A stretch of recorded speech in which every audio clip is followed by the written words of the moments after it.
Richard Foguet, c'est un artiste que je connais depuis très très longtemps, je pense depuis 25 ans. Et c'est vrai que quand je suis arrivé ici, donc c'était il y a 16 ans, je me suis rendu compte que dans les collections du Frac Limousin, il y avait des œuvres de lui depuis très très longtemps. C'est quelqu'un qui est insatiable, on va dire, du point de vue de son intérêt pour l'art, de toutes les époques d'ailleurs, enfin voilà.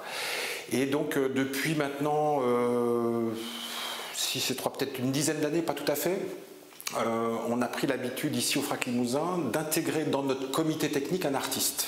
Quand il y a un comité d'achat avec un artiste dedans, la tonalité de ce dont on parle n'est pas tout à fait la même.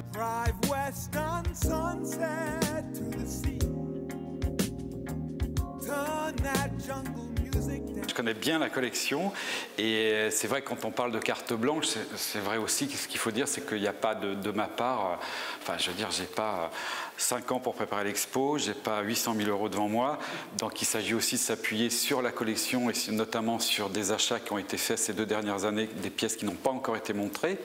Et ensuite, après, il y a eu une espèce de, entre guillemets, de petit fil rouge, mais de tout petit fil rouge, qui était cette histoire avec les Draw Dolls et qui est née suite à l'achat de peinture de Stephen Felton, qui moi m'ont fait quand cet achat a été proposé.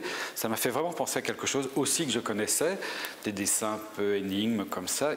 Bon, mais j'arrivais pas trop à retrouver. Puis à un moment donné, je me suis penché là-dessus.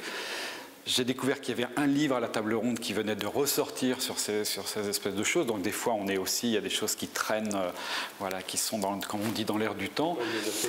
Voilà, ensuite, voilà, comme le Roger Price, l'inventeur de ces choses, de ces Draw Dolls aux États-Unis en 1953, il se trouve aussi qu'il a travaillé ensuite pour le magazine Mad, qui était le modèle pour Choron et Cavana pour Harakiri, et qui avait pour moi depuis longtemps voilà, un attrait, évidemment, puisque c'était aussi des lectures d'adolescence, mais surtout, c'était la part des romans photos, des choses, des faux objets qu'il fabriquait. L'humour, c'est un petit peu une manière, voilà, de rebondir et de se dégager d'une réalité trop pesante. Et j'ai eu envie d'inviter Foguet, parce qu'il connaît quand même assez bien la collection. Comme il n'est pas très loin à Châteauroux, il vient souvent. Je pense qu'il a vu à peu près toutes les expos qu'on a faites ici, ou à peu près. Et j'avais très envie, finalement, de son regard empreint de cette curiosité sur la collection du Frac Limousin.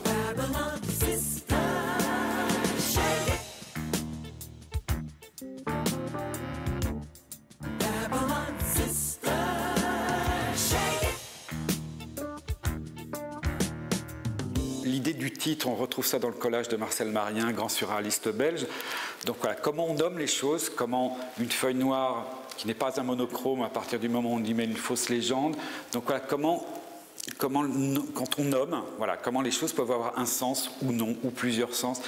Ça, c'est quand même un truc qui traverse beaucoup de choses, qui traverse l'art de tout temps. Il aurait pu y avoir des images d'Épinal, aussi des retournements d'images.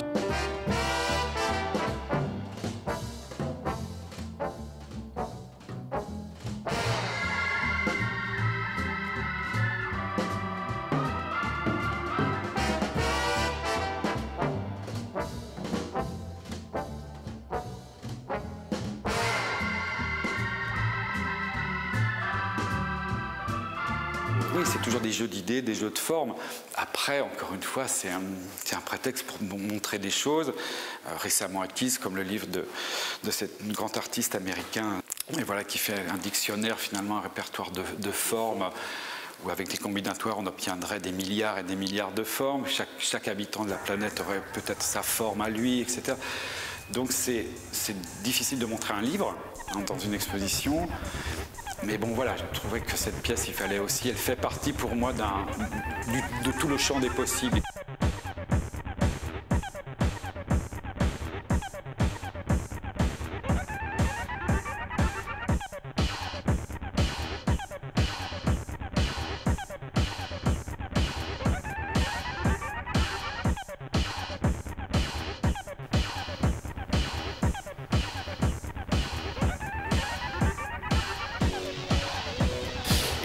a entraîné dans des choses vraiment formidables, quoi. Le papier peint qu'on a produit pour l'exposition, ça c'est un rêve, mais pas seulement le mien, c'est un rêve de Tarou Peglabel qui ont produit ce tableau il y a 15 ans, puisque c'est un petit tableau qui s'appelle Sobrement décoratif, qui est un projet pour un papier peint. Donc c'est un autre artiste, plus jeune, qui décide de se servir de cette carte blanche pour produire ce rêve d'un artiste plus âgé.